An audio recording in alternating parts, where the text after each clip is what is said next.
गए हैं with question number 30। अब देखिए हमने काफ़ी ज़्यादा जो है डिफरेंट टाइप्स के क्वेश्चंस को सॉल्व किया, बट इनवर्स फंक्शन जो है वो अभी तक हमारे पास नहीं आया। This is the first inverse function and हमेशा जो है कोई ना कोई एक या दो इनवर्स फंक्शन के क्वेश्चन ज़रूर आते हैं। So you have to know कि इनवर्स फंक्शन हम लोग किस तरह से सॉल्व करते हैं। यहाँ पर हमारे पास क्वेश्चन नंबर 30 है, what is the inverse of the function F of x 2x + 3। सो अब हम जो है एक्सप्लेनेशन में सबसे पहले तो ये देखेंगे कि कोई भी फंक्शन अगर हमें दिया गया हो तो उसके स्टेप्स क्या होंगे कि हम उनका इन्वर्स फंक्शन फाइंड करें। तो चलिए स्टेप्स देखते हैं। स्टेप नंबर 1 हम लोग स्टेप क्या करेंगे कि जो हमारे पास ओरिजिनल फंक्शन है उसको हम क्या लिखेंगे, y की फॉर्म में लिखेंगे। ठीक है, सो यहाँ पर जो f ऑफ x है हम लोग लिखेंगे कि f ऑफ x को हमने रिप्लेस करना है विद y। ठीक है, सो ये y का फंक्शन जो है वो क्रिएट हो जाएगा। किस तरह से लिखेंगे, ये हो जाएगा y = 2x + 3। ठीक है, सो ये फंक्शन जो है पूरा का पूरा y की फॉर्म में हमारे पास आ गया है। स्टेप 1 ये था। नाउ स्टेप 2 क्या करेंगे, इसको सॉल्व करेंगे किस चीज़ के लिए, y के लिए। अब हमने f ऑफ x की जगह y लिखा। ठीक है, सो ये जो हमारे पास x है 2x, ये तो ऑलरेडी पूरा का पूरा y की फॉर्म में है ना। अब हमने क्या कर देना है कि x को स्विप कर देना है y की तरफ। ठीक है ना, x और y को दोनों को इंटरचेंज कर देना है। जहाँ पे x होगा वहाँ हम y लिखेंगे, जहाँ पे y होगा वहाँ पर हम x लिखेंगे। ठीक है, सो हमारा स्टेप 2 जो होगा वो क्या होगा, वो होगा स्विपिंग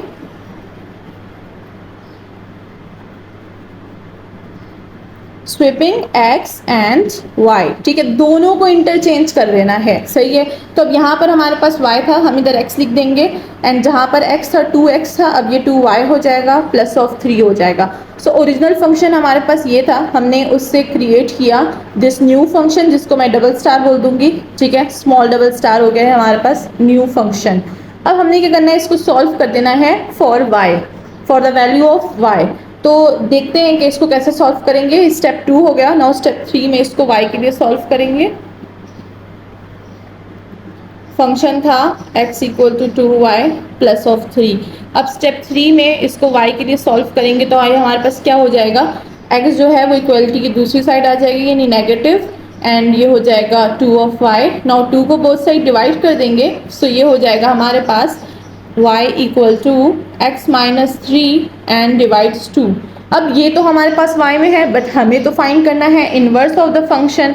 तो अब हम लोग क्या करेंगे, y को रिप्लेस करेंगे, replace y with function inverse of x। तो ये क्या हो जाएगा, f of inverse x = x - 3 divides 2 and this is the inverse of the given function.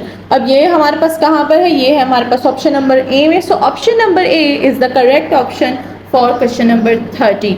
Hope कि सबको पता चल गया होगा कि हम लोग इनवर्स फंक्शन किस तरह से फाइंड करते हैं।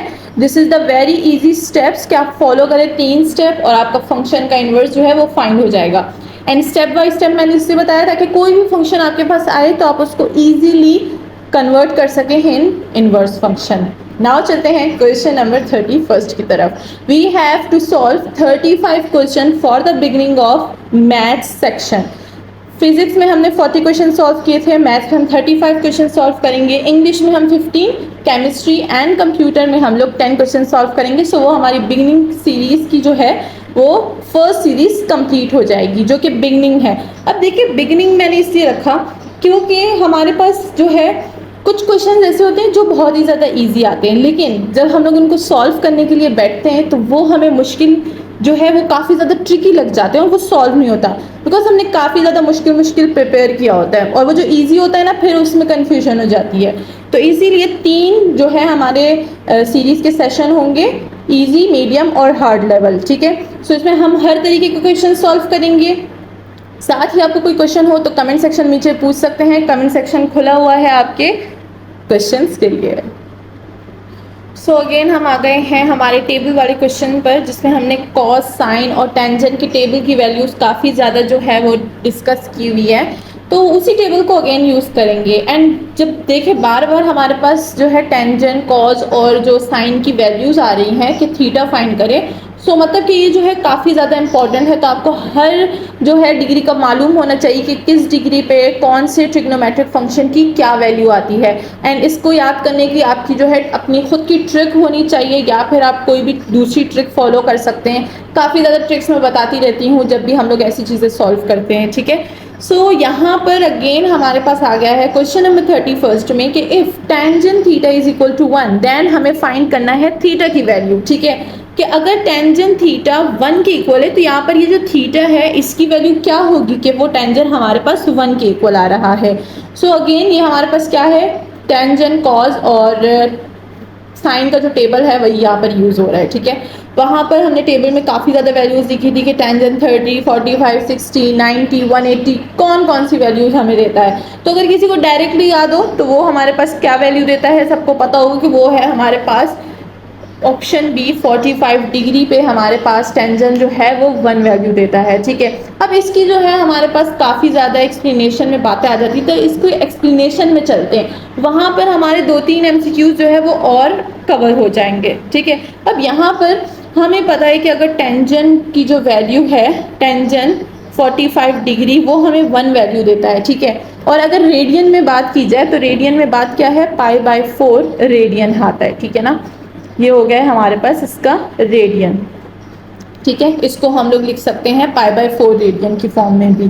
बट बिकॉज जो टेंजेंट फंक्शन है वो रिपीट करता है एवरी 180 डिग्री को, यानी पाई रेडियन को वो हर बार रिपीट करता है, तो हमारे पास थीटा क्या होगा, थीटा होगा हमारे पास 45 डिग्री प्लस पाई जो कि 180 डिग्री होता है, divide multiply by N. N कोई भी यहाँ पर हमारे पास जो है वो इंटीजर हो सकता है, ठीक है। N can be the integer 0 plus -1 plus -2 and up to so on, ठीक है। यहाँ पर n जो है वो हमारे पास इन इंटीजर्स में से कोई भी इंटीजर हो सकता है। तो देखिए हमें ये जो फॉर्म है थीटा की ये भी याद होनी चाहिए। पिछली बार जब साइन या फिर कॉस का जो आया था वो भी मैंने आपको बताया था, तो अपने पास ये वाली चीज़ें जो है वो इंपॉर्टेंट पॉइंट्स में नोट डाउन किया करें। They will help you in more MCQs, ठीक है। या फिर अगर MCQs में नहीं आता तो कहीं ना कहीं ये आपकी हेल्प ज़रूर करेगा फॉर सॉल्विंग थीटाज वैल्यू, ठीक है। तो इसी के साथ हमारा जो टेंजेंट की वैल्यू है वो क्या है, वो 45 डिग्री पे 1 देता है एंड यहाँ पर थीटा की वैल्यू क्या होगी, 45 होगी। और अगर देखें आप ये अपने पास जो है टेबल याद भी नहीं करते ना, लेकिन जब एक चीज़ को हम बार बार सॉल्व करते हैं तो वो हमें खुद ब खुद याद हो जाती है, ठीक है। तो इसी तरह अगर हम लोग बार बार इसको यूज़ करेंगे तो ये भी खुद ब खुद हमें याद हो जाएगा, फिर टेबल को ज़्यादा जो है वो याद करने की ज़रूरत ही नहीं पड़ती। नाउ चलते हैं नेक्स्ट क्वेश्चन की तरफ। सो नाउ हम लोग आ गए हैं सर्कल के क्वेश्चन पर। और अगर एरिया जहाँ पर हो रहा है तो हमें काफ़ी ज़्यादा फॉर्मूला याद करने होते हैं, क्योंकि जब भी एरिया डिफरेंट शेप होता है तो फॉर्मूला जो है वो डिफरेंट तरह का चला जाता है। तो इसीलिए हमें हर टाइप का जो एरिया का फॉर्म है हमें उनके जो है नाम भी सारे के सारे वो आने चाहिए, क्योंकि हर एरिया अलग नाम को कंटेन करता है। और साथ ही उनके शेप्स हमें पता होने चाहिए एंड उनका फॉर्मूला जो बहुत ज़्यादा इंपॉर्टेंट है, ठीक है। इसी तरह से सरफेस एरिया जो है काफ़ी ज़्यादा इंपॉर्टेंट है। हमेशा 2 या 3 क्वेश्चन जो है वो सरफेस एरिया के आते ही आते हैं और हमें हर तरह के क्वेश्चंस को सॉल्व करना आना चाहिए। दिस इज़ द बिगनिंग, तो हमारे पास क्वेश्चन जो है वो बिगनिंग का है। अच्छा, यहाँ पर हमारे पास क्वेश्चन क्या है, what is the area of a circle with radius 3 unit. अब अगर एक एरिया का जो है एरिया ऑफ सर्कल हम लोग फाइंड कर रहे हैं, अगर एरिया ऑफ सर्कल हमारे पास रेडियस 3 है तो बताएं उसका जो टोटल आंसर है वो क्या आएगा, what will be the area. तो सबसे पहले एक्सप्लेनेशन की तरफ ही जाएंगे, क्योंकि हम लोग एक्सप्लेनेशन में माहिर हैं। हम लोग आर्ग्यूमेंट्स देकर ही MCQs को सॉल्व करेंगे। अब यहाँ पर हमारे पास आर्ग्यूमेंट किस बेस पे है, area of circle. Area of circle का हमें फॉर्मूला पता होना चाहिए, what is the formula of area circle. So area circle हमारे पास क्या होता है, वो होता है हमारे पास, पूरा लिखे पहले, एरिया सर्कल हमारे पास होता है πr² के इक्वल, ठीक है। अब हमें बोलते हैं कि अगर हमारे पास r जो है वो 3 है तो what will be the total area of circle. तो यहाँ पर हम लोग क्या करेंगे, r की जगह 3 लगाएंगे, r पे स्क्वायर होता है तो 3 पे स्क्वायर आएगा, 3 का स्क्वायर 9 होता है, हमारे पास 9 पाई आ जाएगा। So our correct option will be the option B for question number 32। तो इसी तरह से जो बाकी के जो रिमेनिंग एरियाज हैं वो भी आपको याद होने चाहिए। अपने पास सारे फार्मूला एक पेज पे लिखे, लिस्ट बनाए फार्मूले की और उसको जो है वो बार बार रिवाइज करते रहे तो आपको याद हो जाएगा। नाउ चलते हैं नेक्स्ट क्वेश्चन की तरफ। हमारे पास क्वेश्चन नंबर 33 में है, स्लोप का क्वेश्चन है, which is also very important. Slope का हमें हमेशा से पता होना चाहिए कि what is the formula for solving slope questions. ठीक है, हमारे पास है question, find the slope of the line passing through the point. 2 point है, 1 और 2 एंड 3 ऑफ 6। अब हमारे पास क्या है, पॉइंट 1 2 3 6। हमें पता होना चाहिए कि 1 2 क्या है, 3 6 क्या है, यानी x1 x2 क्या है, y1 और y2 जो है वो क्या है हमारे पास। तो चलिए सबसे पहले तो हम लोग फॉर्मूला लिखते हैं। तो स्लोप का फॉर्मूला क्या है, स्लोप का फॉर्मूला है m equal to y2 minus y1 and divide by x2 minus x of 1। यहाँ पर हमारे पास जो है x क्या है, y क्या है, चलिए उसकी मेंशन कर देते हैं। यहाँ पर हमारे पास 2 पॉइंट हैं, 1 2 एंड 3 एंड हमारे पास जो है वो 6 है। हमारे पास जो है ये वाला पॉइंट x1 होता है, ये वाला होता है y1, ये होता है x2 and this is the y2। तो यानी हमारे पास x1 क्या है, x1 है हमारे पास 1 और x2 है हमारे पास 3, y1 है हमारे पास 2 एंड y2 है हमारे पास 6। चलिए ये वाली जो वैल्यूज हमने निकाली है इन 2 पॉइंट से, इसको यहाँ पर पुट कर देंगे। ये हो जाएगा हमारे पास 6 minus 2 divides 3 minus 1 and 6 minus 2 4 and 3 minus 1 we get 2 and the total we get 2। So हमारे पास करेक्ट ऑप्शन क्या है, option number B which is 2। तो slope of the line passing through the point 1 2 and 3 6 is 2। Hope कि सबको समझ आ गई होगी। Formula अपने पास नोट डाउन कर लीजिए, फॉर्मूला इज वेरी इंपॉर्टेंट। अगर आपको फॉर्मूला नहीं पता so you can't find the slope. So what is the least common multiple, यानी LCM की बात हो रही है, ऑफ 4 एंड 6। यानी यहाँ पर हमारे पास लीस्ट कॉमन मल्टीपल कौन सा है 4 और 6 का, 12 18 24 और 36। 4 ऑप्शंस है। लेट्स सी कि हमारे पास करेक्ट वन कौन सा होगा। तो चलिए एक्सप्लेनेशन की तरफ चलते हैं। इजी मेथड यूज़ करेंगे because numbers are very very easy.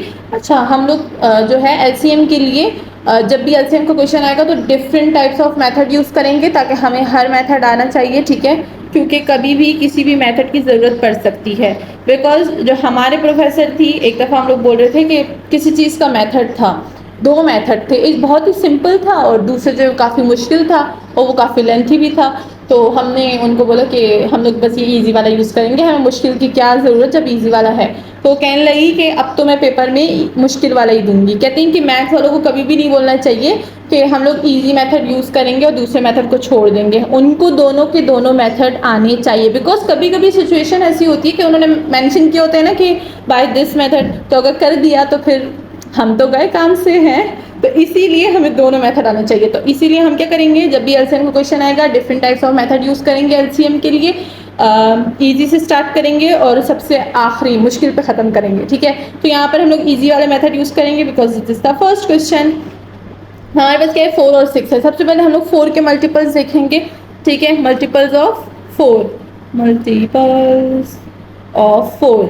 तो 4 के मल्टीपल्स क्या है, ठीक है, सबसे पहले तो 4 होता है, फिर दूसरा है 8, फिर दूसरा कौन सा है 12 है, देन हमारे पास 16 आता है, then 20 and up to so on. So हम लोग यहीं तक स्टॉप करेंगे। 3 4 में से देखेंगे, देखते हैं कौन सा जो है वो कॉमन आता है, least common.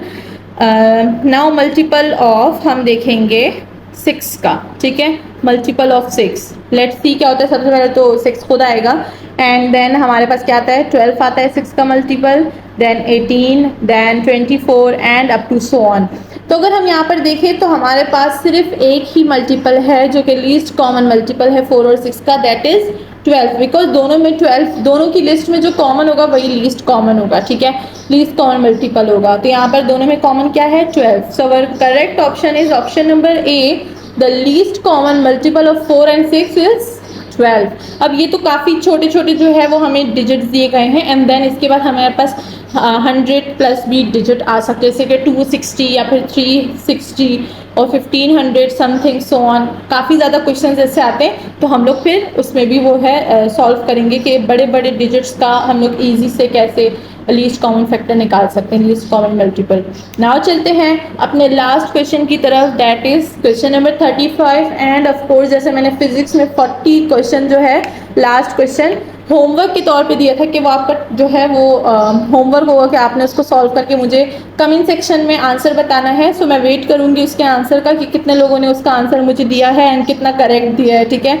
And now in math section 35th question will be also your task. आपने देखना है कि इसका करेक्ट ऑप्शन क्या है। तो चलिए चलते हैं अपने last but not least question की तरफ, question number 35। Last question is question number 35 जो कि आपका टास्क है। एंड टास्क क्या है, if x plus 1 divides x equal to 2, find करना है हमें x square plus 1 divides 2, what will be the answer, 0, 1, 2 और 3। सो जो करेक्ट ऑप्शन है आपने मुझे कमेंट्स बॉक्स में बताना है। एंड देन देखते हैं कि कितने स्टूडेंट्स ने मुझे करेक्ट आंसर बताया। उसके बाद जो है जब ये फर्स्ट सीरीज कंप्लीट हो जाएगी उसके बाद मैं सारे जो है आंसर का करेक्ट ऑप्शन जो है वो नीचे कमेंट सेक्शन में बताऊंगी, तो वेट कीजिएगा एंड देखिएगा कि आपकी प्रैक्टिस कितनी अच्छी चल रही है। होप कि ये सीरीज आपको बहुत ही अच्छी लगी होगी और आपको बहुत ज़्यादा न्यू चीज़ें सीखने को मिलेंगी। कमेंट सेक्शन में बताइएगा आपको मेरी सीरीज कैसे लगी।